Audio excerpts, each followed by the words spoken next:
Hi, welcome to Karen K Reviews. Today I'm giving a recap and my thoughts on All American Homecoming, Season 2, Episode 15, Diary.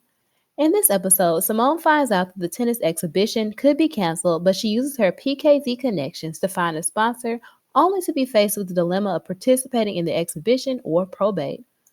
Damon and JR prepare to interview for the Summer League, but Damon is shaken by the mock interview with Marcus and realizes that he has to face his truth and be open about it. JR attempts to have Terrell, the abusive old head, stripped of his letters, but the plan backfires and JR decides to sacrifice his place in KEK for the good of the chapter. Later, it is revealed that he is having some health issues again. Keisha has planned to have Dr. Pace's former teacher and her former students come to embarrass her at the celebration of her career, but then realizes that seeking revenge is bringing out the worst in her. She can't stop the plan, but she does warn Dr. Pace, who decides to step down and take a sabbatical. Nate is elected SGA president and also discovers that the news reporter Ryan was her secret admirer from the masquerade ball. Simone ends up winning the exhibition, and her PKZ sisters and KEK brothers have come to support her instead of having probate. Later, she still has to choose between Lando and Damon. So these are my thoughts. I love the moment between Cam and Simone. Their friendship has come such a long way, and Brixton has really changed the both of them for the better. I like that Cam is still keeping Crenshaw as a part of him, and that his gifts from Simone, Keisha, and his parents are reminders of home for him. Also, Simone and Thea are moving past being just cordial. When Simone looked down after announcing the exhibition was saved, Thea was the one who immediately noticed and pulled her to the side to talk. I still really like how the storyline with Nate running for SGA president was fleshed out because if you've attended an HBCU, you know how intense election season can be. Lando is always super helpful to Simone. Both guys coming through to support her and not beefing over their feelings was nice to see. However, I do feel like Lando gives a lot more thought to his gifts and advice. Terrell needs to be banned from campus, but I'm glad Crenshaw Cam took care of that problem.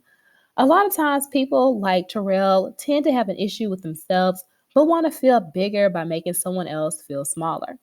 I felt like the KEK and PKZ lines coming to support Simone instead of doing probate without her is what brotherhood and sisterhood is about, sacrifice. So when JR took the fall for KEK, it showed that he really cared more about the collective than just himself as an individual. I really hope he just ends up with suspension from the chapter and not getting his letters completely taken. As far as Keisha, I feel like it's so easy to get wrapped up in getting revenge or getting even that we can forget that the other person is a human with flaws too. However, I do think justice needs to be given, and Dr. Pace did need to step down or be placed on leave, and she needs to be the first one getting help from that mental wellness center. The show not telling us, the viewer, that Simone and Damon had more than just a kiss threw me off. Like, how are we not gonna know?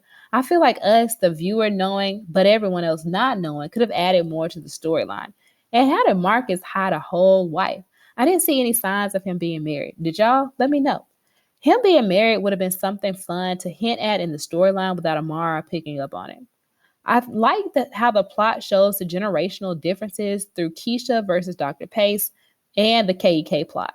Older generations are more for creating resilience through tough love, but a lot of millennial and Gen Z specifically are not for that and aren't afraid to call it what it is, damaging and toxic. People can be held to a higher standard without it totally breaking them mentally and physically. I feel like I've thrived best in environments where there was a high standard, but I wasn't fearful. Damon being able to talk about his life story shows that he is healing and growing from the pain. When you're getting through something difficult, a sign that you're coming through okay is that you're able to talk about it. As far as JR and his sickness, how long has he been feeling sick? Could that possibly be a part of why he was so willing to be the fall guy? This show has got to get renewed. They can't leave us with so many cliffhangers. I rewatched the last part with Simone, but I still can't completely say for sure who she picked. So I'm just going to give my theory. She said she was sorry that it took her a long time, but that could have gone for either of them. When Damon told her no was an answer, she didn't have anything to counter that. Also, Lando has been consistently showing up and being thoughtful and helpful, so I'm going to predict that she picked Lando. What are your opinions on this episode? Who do you think Simone picked? Comment down below. If you like this video, please like, share, and subscribe. Thank you for watching.